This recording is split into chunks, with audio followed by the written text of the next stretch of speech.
A l'anterior vídeo hem presentat aquelles qüestions que ja són d'aplicació per l'aprovació de la Llei de la Vivienda Nova.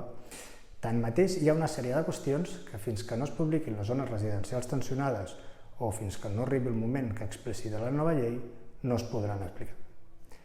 En aquest vídeo intentarem explicar de forma breu i resumida quines qüestions seran d'aplicació posterior amb la nova Llei de la Vivienda. En primer lloc, destaquem que es declaren zones residencials tensionades. Es creen zones residencials tensionades per abordar desequilibris en el mercat de l'habitatge.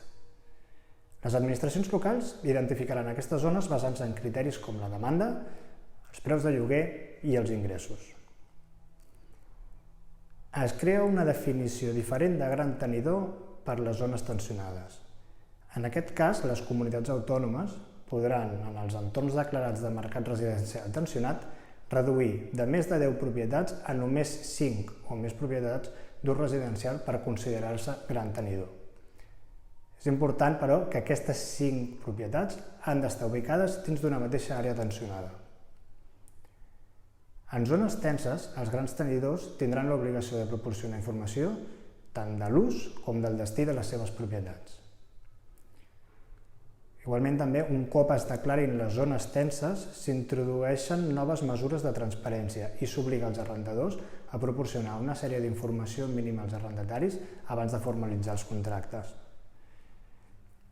En relació a l'actualització anual de les rendes, s'haurà de tenir en compte que durant el 2024 l'increment màxim serà del 3% i que a partir del 2025 s'utilitzarà un índex de revisió que crearà de nou l'Instituto Nacional de Estadística per actualitzar anualment les rendes. Si ens fixem en el que seria la pròrroga dels contractes en zones del mercat residencial tensionat, s'ofereix una pròrroga extraordinària de 3 anys als contractes d'arrendament. L'arrendador estarà obligat a acceptar la pròrroga, llevat que signi un nou contracte o que es comuniqui la necessitat d'ocupar l'habitatge.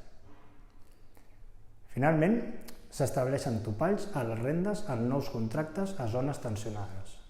Tanmateix, fins que no es publiqui la resolució en les zones tensionades, la renda en els nous contractes és lliure. Després de la publicació, es defineixen diferents escenaris basats en si l'habitatge està en una zona tensionada i si l'arrendador és un gran tenidor. Per a una informació més detallada de les explicacions fetes en aquest vídeo, et convidem a que llegeixis el resum que hem preparat clicant en l'enllaç que trobaràs a la descripció del vídeo.